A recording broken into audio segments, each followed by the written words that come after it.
नमस्कार, आदाब, good evening. मेरे टी शर्ट से आपको अंदाज़ा हो ही गया होगा कि मैं किस पे बोलने वाला हूँ।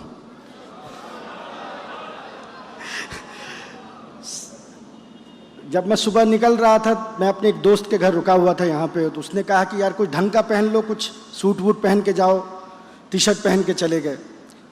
तो मैंने कहा टी शर्ट पे जो लिखा है वही दिल में भी लिखा हुआ है, तो वही टी शर्ट पहन के जाऊंगा। देखें, बहुत सारी बातें जो मुझे कहनी थी वो मुझसे पहले पांडे सर और मौलाना साहब कह के चले गए। हक बयानी जो करबला को लेके है और जो पैरेलल्स हम ड्रॉ करते हैं आज के ज़िंदगी में, उसमें जो हीरोज़ थे उनकी बात इन्होंने कर दी, तो मेरी स्पीच आधी हो गई।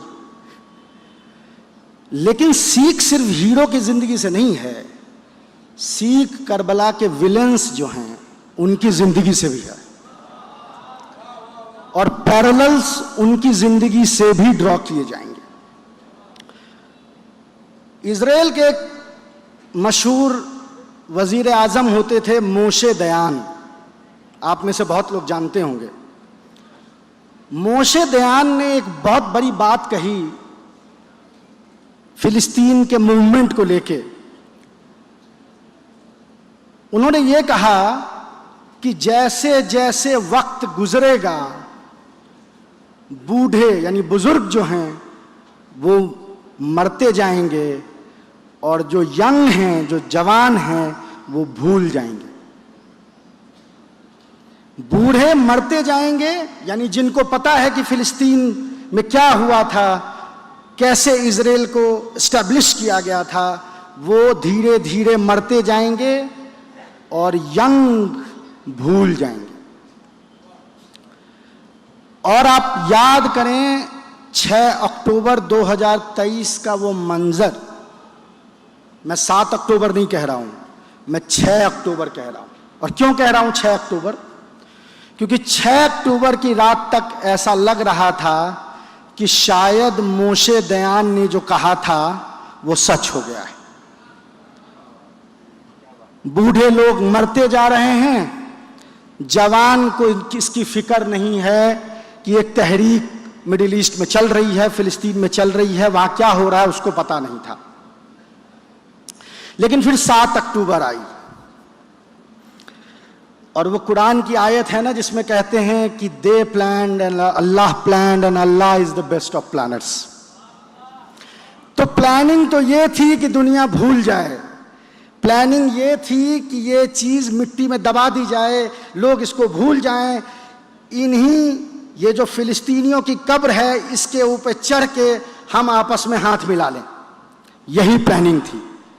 लेकिन Allah planned and he is the best planner.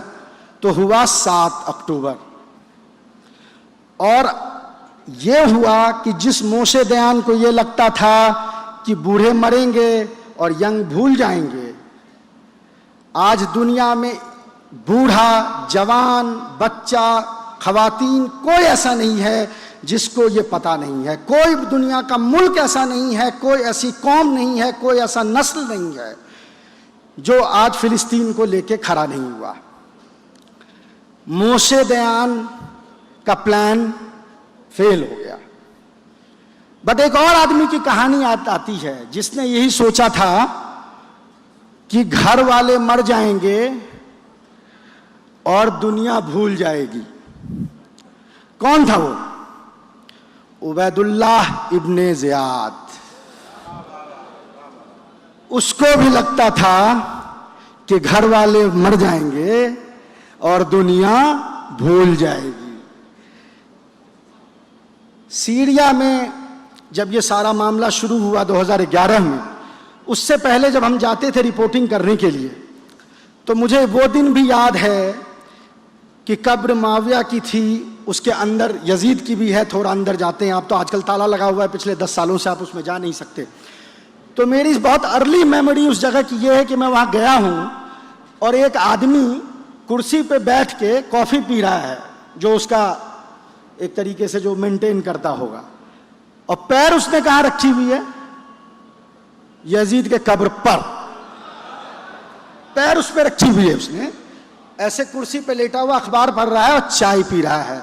और मेरे जहन में यही आया कि उबैदुल्लाह इब्ने ज़ियाद ने कहा था कि घर वाले मर जाएंगे, लोग भूल जाएंगे। जिसके लिए कहा उसे दुनिया ऐसे भूल गई कि कब्र पे पैर रख के एक आदमी अखबार पढ़। अच्छा ये बता दो, वो कोई शिया भी नहीं था, ऐसा भी नहीं था कि वो कोई शिया था कि वो वहां बैठा उसके कब्र पे पैर रख के पढ़ रहा था। जनरल कोई, one of the many communities in Syria, उसमें से कोई होगा। तो ये पैरेलल मुझे नजर आई मोशे दयान के कहने और करने में और उबैदुल्लाह इब्ने ज़ियाद के कहने और करने में। लेकिन करबला का कोई एक विलेन नहीं है, बहुत विलेन्स हैं। तो चलिए जरा दूसरे विलेन की तरफ चलते हैं। ये 7 अक्टूबर 2023 से पहले, मैं नाम नहीं लेना चाहता हुकूमतों का, लेकिन कुछ ऐसे भी हुकूमतें थी जिन्होंने कहा कि अच्छा ये मुस्लिम हुकूमतें हैं, पर्शियन गल्फ के रीजन से आती हैं, नाम आपको पता ही है मैं क्यों लूं। इनको ये लगा कि मामला तो दब गया है, लोग तो भूल गए हैं फिलिस्तीन को, तो क्यों ना इस पे कुछ अपनी तिजारत कर ली जाए। एक मूवमेंट को बेच के उसको बेच के कुछ कमा लिया जाए, उसके बदले में कुछ ले लिया जाए। ये कौन थे? ये वो लोग हैं जो मुसलमान हैं, 5 वक्त की नमाज पढ़ते हैं और ये क्लेम करते हैं कि इस्लामी वर्ल्ड जो है उसके ये लीडर्स हैं। इन्होंने क्या प्लानिंग की? Middle east Europe corridor. फिलिस्तीन को भूल गए, रास्ता भारत से निकलता जाता कहां? इजराइल, इजराइल से सामान कहां जाती? यूरोप। इसमें कौन मुलव्विस थे? इसमें वो लोग मुलव्विस थे जो मुसलमान हैं, जो 5 वक्त की नमाज पढ़ते थे और जो कहते थे कि हम दिफा कर रहे हैं इस्लामिक वर्ल्ड का। 6 अक्टूबर तक वो भी खुश थे कि भाई तिजारत तो हो गई, डील पे साइन हो गया, फिलिस्तीनियों को हमने साइड कर दिया, अब ये कॉरिडोर बनेगा, माल आएगा, पैसे आएंगे। वो इकबाल ने कहा था क्या ना बेचोगे जो मिल जाए सनम पत्थर के, तो बेच दिया। फिर आई 7 अक्टूबर, जिस पोर्ट के लिए बेचा फिलिस्तीनियों को वो पोर्ट ही बिक गई। भाई भला हो अंसारुल्लाह का, भला हो ईरान का जिसने उसे हथियार दिए कि जिस पोर्ट के लिए इसने तिजारत की, जिस पोर्ट के लिए इसने बेचा, वो बंदरगाह ही बिक गई। अब फिर आप कहेंगे कि भाई करबला से क्या रिलेशन है? तो एक और आदमी था जिसने करबला यानी मुहर्रम के महीने से कुछ दिनों पहले उसने भी एक तिजारत की थी, उसने भी कुछ खरीदा था प्रॉफिट के फैमिली को दांव पे रख के। किसी को प्रॉमिस हुई थी कि मारोगे तो शहरे रे मिलेगी। क्या नाम था? उम्रे ज़ियाद। क्या हुआ? ना शहरे रे मिली। एक वाकया है जिसमें वो इमाम हुसैन उससे कहते हैं कि तुमको ये लग रहा है कि रे मिलेगी, रे तुमको नहीं नसीब होगी। उन्होंने कहा रे नसीब नहीं होगी, कुछ और नसीब होगा। बोला रे तो छोड़ो, तुम्हें रे की गंदुम नसीब नहीं होगी। क्या हुआ? बिस्तर पे सोया हुआ मारा गया, गंदुम नसीब नहीं हुई। प्लानिंग क्या थी? रे की गवर्नरशिप मिलेगी। आज आप जाएं ईरान ना, रे एक बड़ा शहर है, बड़ा खूबसूरत है, बहुत, वहां भी कुछ आपको रोजे हैं रे में। मैं गया हूं कई दफे, और मैं जब भी जाता हूं तो मुझे ये कहानी याद आती है कि जो आप जब ईमान बेच के कुछ खरीदते हैं तो वो आपके हाथ नहीं लगता।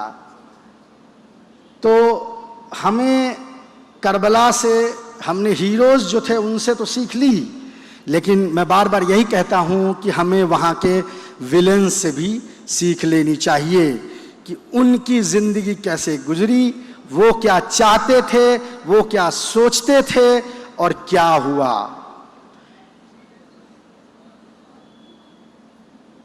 उनको बिल्कुल ये लगता था उस वक्त कि जो वो सोच रहे हैं वही होगा, उनमें से कुछ नहीं हुआ। आधी बात तो हमारी उन्होंने कह दी है, मैं बस बिल्कुल मुख्तसर सी बात बस ऐड करना चाहता हूँ कि जो भी देश, जो भी कौम ये सोचती है कि मजलूमों को बेच के, उनके दर्द को बेच के, उनके हुर्रियत को बेच के माले गनीमत हम ले लेंगे, उनको माले गनीमत नसीब नहीं होती। उम्र ज़ियाद को गुंदुम नसीब नहीं हुई और वो जो कॉरिडोर बनाना चाहते थे उनको कॉरिडोर भी नसीब नहीं होगी। और यही सच्चाई है, इसी सच्चाई को हमें भूलना नहीं चाहिए। बस छोटी सी बात थी, इससे मैं अपने मुख्तसर करता हूँ अपनी बात। Thank you.